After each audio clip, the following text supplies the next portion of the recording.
Hello दोस्तों, नमस्कार। हर हर महादेव, जय शिव शंकर। तो दोस्तों, आज की कहानी का शीर्षक होने वाला है कल आऊँगी।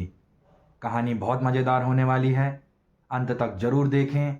और अगर आपको हमारी चैनल की कहानियाँ पसंद आ रही हैं तो चैनल को अभी सब्सक्राइब कर लें। तो चलिए शुरू करते हैं। कहानी है रामपुर गांव की, जहां के मर्द महिलाओं को हमेशा नीचा दिखाने की कोशिश में रहते। अरे अभी तक खाना नहीं आया क्या? मुझे एक और शादी करने की जरूरत है। नहीं जी नहीं, ऐसा मत करना, वरना मैं कहाँ जाऊंगी। खाना लेकर मैं अभी आई जी। गांव की पंचायत में भी फैसले हमेशा औरतों के खिलाफ ही रहते। मैं जो फैसला सुनाता हूँ वो भगवान की आज्ञा होती है। इस लड़के ने अपने मन से शादी करके अच्छा नहीं किया। लड़के को घर भेज दो और इसकी शादी इसकी जाति की किसी लड़के से करवा दो। लेकिन ये लड़के, इसे तो गांव के बाहर निकाल दो। नहीं नहीं जमींदार साहब, ये क्या बोल रहे हैं? ऐसा नहीं हो सकता। मेरी बेटी मासूम है, इसे अच्छे बुरे की समझ नहीं है। अरे कहाँ जाएगी ये बेचारी? कहाँ जाएगी?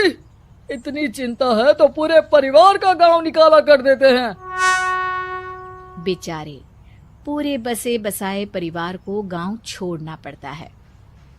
चाहे जो हो, अगर बेटियों को कंट्रोल नहीं कर सकते तो गांव में रहने का कोई मतलब नहीं है। यहाँ औरतों को दब कर रहना होगा। कोई भी अपने हिसाब से कुछ नहीं कर सकता, सब ईश्वर की मर्जी से ही होगा। तभी गांव का एक आदमी दौड़ा दौड़ा आता है। सरपंच साहब, जमींदार साहब, वो कालिया है ना, उसकी बेटी पढ़ने के लिए शहर जा रही है। अच्छा, ये कब हो गया? और कालिया की हिम्मत कैसे हो गई ऐसा करने की? लेकर आओ उसे और उसकी बेटी को। बस फिर क्या था, हाजिर हो जाते हैं कालिया और उसकी बेटी सरपंच के सामने। और कालिया, ये क्या सुनने में आ रहा है? बेटी को इंजीनियर बना रहा है तू? और ये बता, गांव में तो स्कूल नहीं है, फिर कहां से इतनी क्लास पास कर गई तेरी बेटी? राधा, जो कि कालिया की बेटी है, उसे लगता है कि सरपंच उसकी तारीफ कर रहे हैं। सरपंच जी, मैंने ऑनलाइन पढ़ाई की है, डिस्टेंस लर्निंग से। सभी में मैंने अच्छे नंबर पाए हैं, जिसे देखते हुए शहर की इंजीनियरिंग कॉलेज में मुझे स्कॉलरशिप मिली है। वाह जी वाह, क्या होती है ये? पहले तो ये बताओ, फिर आगे की बात करते हैं। पूरा गांव राधा की बात सुन रहा था और राधा बोलती जा रही थी। तो ऐसे मैं फ्री में एक अच्छी शिक्षा लेकर गांव में जो कुछ परेशानियां हैं, जैसे बिजली, पानी और इंटरनेट जैसी समस्याओं के लिए काम करूंगी। मैं गांव को शहर से जोड़ने के लिए पुल का निर्माण करवाने का प्रस्ताव रखूंगी। मुझे पूरी उम्मीद है कि जल्द ही हमारा गांव भी तरक्की की राह पर चल पड़ेगा। राधा की बात सुनकर सारे गांव वाले ताली बजाने लगते हैं। सरपंच को समझ नहीं आता कि वो क्या करे। चुप रह नादान लड़की।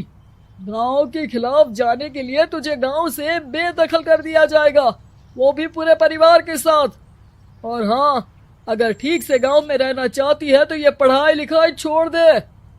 हम तेरे लिए गांव का कोई होनहार लड़का देखेंगे। तभी गांव का एक आदमी बोल पड़ता है। अरे नहीं नहीं सरपंच जी, राधा बिटिया जो बता रही है, अगर वैसा हो जाए तो हम लोगों को पैसा कमाने के लिए बाहर नहीं जाना पड़ेगा। हाँ जी, और ना ही कोसों दूर पानी के लिए भटकना पड़ेगा। हमारे बच्चे भी अच्छी पढ़ाई कर सकेंगे और आगे बढ़ेंगे, ना कि हमारी तरह खेती करते बैठेंगे। क्यों गांव वालों, राधा बिटिया का साथ देना चाहिए ना। सरपंच देखता है कि गांव राधा के साथ है तो वो चुप हो जाता है। वो घर आकर अपने सलाहकार से बात करता है, जो बहुत ही चालाक किस्म का इंसान होता है। अरे सरपंच साहब, आपको बहुत ही होशियारी से काम लेना पड़ेगा। एक बार गांव तरक्की कर गया, यहाँ के बालक पढ़ लिए तो कोई ना पूछेगा आपको। और फिर ये जो बेटा और बेटी है ना आपके, इनको भी आम लोगों की तरह ही जीवन जीना होगा। हाँ, लेकिन करे तो क्या करे? वो ना आप मुझ पर छोड़ दीजिए, बस मैं जैसा बोलूं करते जाइए। अगले रोज सुबह जब गांव वाले सोकर उठते हैं तो राधा के घर के बाहर और साथ ही वो लोग जिन्होंने राधा का सपोर्ट किया था उनके घर के आगे लाल रंग से कल आऊंगी लिखा होता है। कल आऊंगी, यह क्या होता है? अरे यह तो खून से लिखा है, लगता है कोई भूत प्रेत या चुड़ैल का साया है। चलो सरपंच जी के पास चलते हैं। सभी सरपंच के पास जाकर उसे सारी बात बताते हैं। और ये तो बड़ी मुश्किल की बात है। चलो, मैं एक बाबा को जानता हूँ, उन्हें बुला लेता हूँ। सरपंच बाबा को लेकर गांव के घर के बाहर जाता है। ओहो, तो ये वो चुड़ैल है जो उन लोगों को निशाना बनाते हैं जो गांव को बदलने का सपना देखते हैं। वो गांव को ऐसे ही संपन्न देखना चाहती है। वो नहीं चाहती कि कोई बाहरी यहाँ का कायाकल्प करे। क्या तुम लोगों में से किसी ने गांव को बदलने की सोच रखी है? तभी राधा की माँ रोते रोते आती है। मेरी राधा घर से गायब हो गई है। अरे कोई तो बचाओ, मेरी बच्ची कहाँ गई?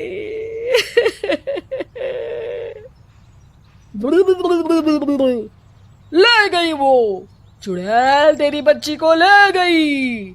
अब वो उसे श्रापित करके छोड़ेगी, उस पर चुड़ैल का साया हो जाएगा। तभी बुरी सी हालत में राधा भी वहां आ जाती है। उसके बाल चुड़ैल की तरह फैले होते हैं और कपड़ों में खून लगा होता है। सभी राधा को देखकर डर जाते हैं। माँ, पता नहीं मुझे कौन उठा कर ले गया था। अरे दूर दूर हो जा चुड़ैल, अब हम लोग इस गांव में नहीं रुकेंगे। अरे कैसी बातें कर रहे हैं आप?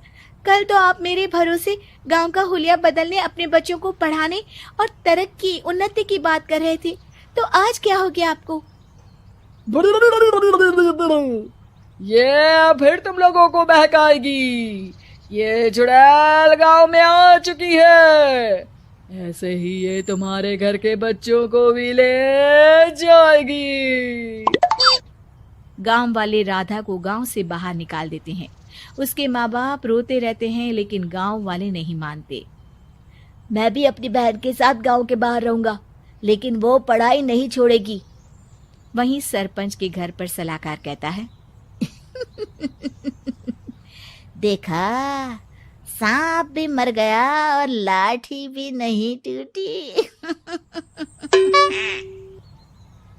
लेकिन अगले ही दिन सरपंच के घर के बाहर भी वही शब्द लिखे होते हैं और फिर सरपंच की बीवी कहती है, हमारी बेटी को किसी ने अगवा कर लिया है। तभी राधा का भाई वहां आ जाता है। अरे गांव वालों, मैंने सरपंच जी की बेटी को देखा था। वो चुड़ैल उसे उठाकर ले जा रही थी। अरे क्या मजाक कर रहे हो? नहीं नहीं सरपंच जी, आप नहीं जानते। वो चुड़ैल अब आपकी बेटी में आ जाएगी, जैसे राधा के अंदर आ गई थी। तभी सरपंच की बेटी वैसी ही हालत में वहां आती है जैसे राधा आई थी। पापा, पता नहीं कैसे मैं गायब हो गई थी। चुड़ैल, इसके अंदर भी चुड़ैल का साया है, मारो इसे। अरे नहीं नहीं, इसे भी राधा के पास गांव के बाहर ही भेज दो। अरे चुप रहो, मेरी बेटी कहीं नहीं जाएगी और चुड़ैल वुड़ैल कुछ नहीं होता है। अरे कैसे बात कर रहे हो सरपंच जी? आप तो बोल रहे थे कि आपका फैसला भगवान का ज्ञान होता है, तो अपने पर बात आई तो अब आप ऐसे बोल रहे हैं। अरे ना ना ना, आपको अपनी बेटी को त्यागना ही होगा। अरे बुलाओ बाबा को। राधा का भाई बाबा को ले आता है, जिसे अब गांव वालों के डर के कारण सच बोलना पड़ता है। मैं कोई बाबा नहीं हूँ, मैं तो मोची था। ये सलाहकार महोदय ने मुझे कहा था एक्टिंग करने को। अब वो मुझे पैसे देने वाले हैं। अब मुझे माफ कर दो। गलती हो गई, मुझे माफ कर दो। तभी वहां राधा आ जाती है।